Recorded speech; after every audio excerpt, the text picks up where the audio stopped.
Prince Harry's shocking demands to King Charles may have made headlines, but here's the twist. In the court of public opinion, it's Meghan who's being called out as the real hand behind it all.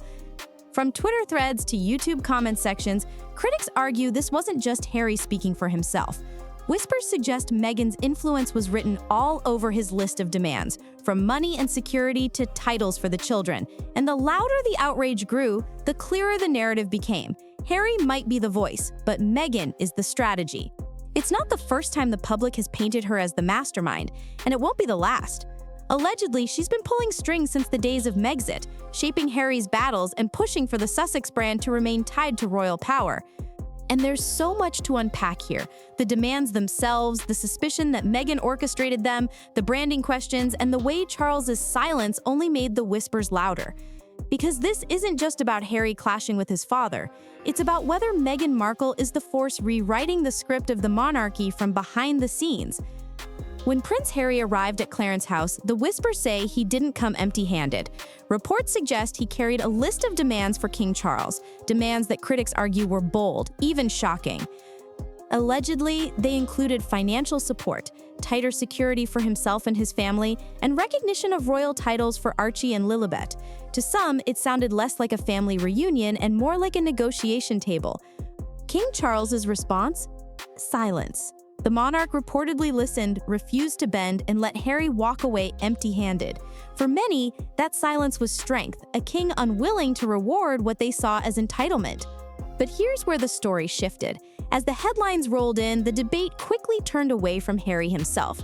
Online, in comment sections and forums, the louder question emerged. Was Meghan Markle the real hand behind Harry's shocking demands? As soon as news of Harry's shocking demands spread, the public didn't just react to the prince, they turned their focus on Meghan.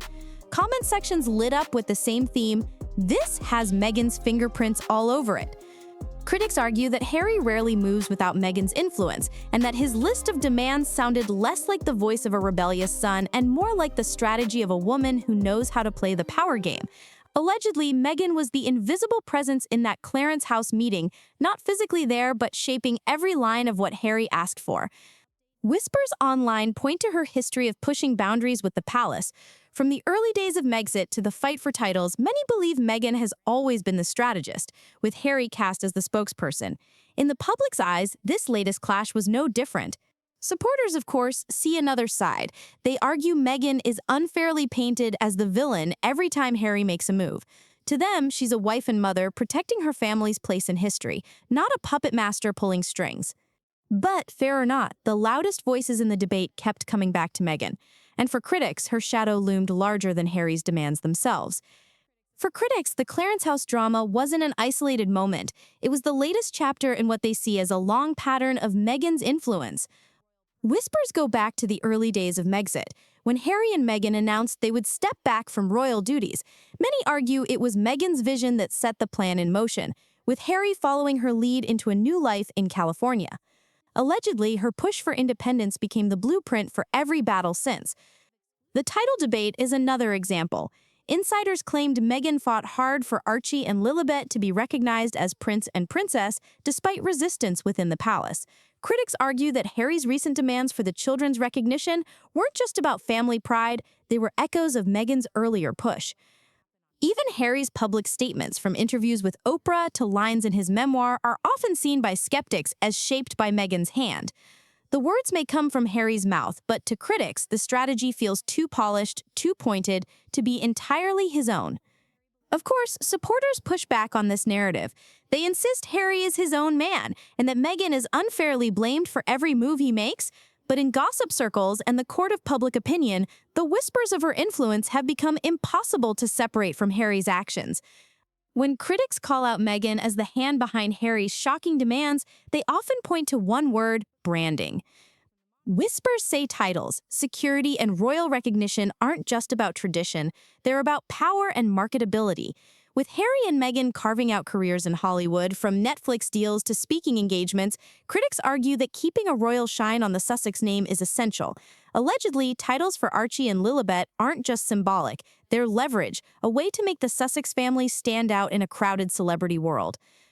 Commenters go even further, suggesting Meghan knows the value of perception. A Princess Lilibet and a Prince Archie sound like figures of importance no matter where they live. And that prestige, according to skeptics, can open doors that Master Archie and Miss Lilibet never could. Supporters see a different picture. To them, Meghan isn't thinking about branding, she's thinking about her children's place in history. They argue she's ensuring they aren't erased or sidelined, especially given the fractures inside the royal family. But in the court of public opinion, the louder narrative sticks that Meghan's hand in Harry's demands wasn't just about family, but about building and protecting the Sussex brand. And for critics, that makes her influence look less like love and more like strategy. When reports surfaced of Harry's demands, King Charles's reaction was striking. Allegedly, he listened, said little, and refused to bend. To critics, that silence wasn't just about denying Harry, it was about drawing a line against Meghan's influence. Commenters applauded Charles for standing firm, calling it a king finally refusing to play Meghan's game. In their eyes, Meghan wasn't simply behind Harry's shocking list.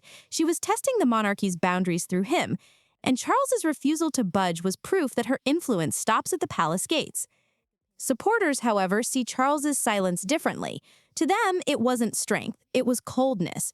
They argue he missed a chance to mend family ties, and that his refusal to compromise left Harry isolated. But even they can't deny that the optics made Meghan part of the clash, whether she was in the room or not. In the public's imagination, Charles versus Harry wasn't just father against son, it was Charles versus Meghan's shadow. And in that shadow, every demand Harry made looked less like his own and more like the work of someone pulling strings from behind the scenes. In the end, this story has become less about what Harry asked for and more about who the public believes was behind it. Scroll through the reactions and you'll see the same themes repeating. Harry can't make a move without Meghan. This has Meghan's fingerprints all over it. Charles finally stood firm against her. To critics, Meghan was the invisible hand at Clarence House, shaping the clash between father and son. But not everyone agrees. Supporters argue that blaming Meghan for everything Harry does is unfair and lazy. They insist Harry is perfectly capable of making his own choices, and that calling Meghan the mastermind is just another way of vilifying her. So, the debate rages on. Was Meghan really the force behind Harry's shocking demands? Or is she being unfairly blamed for a feud that was always between Harry and his father?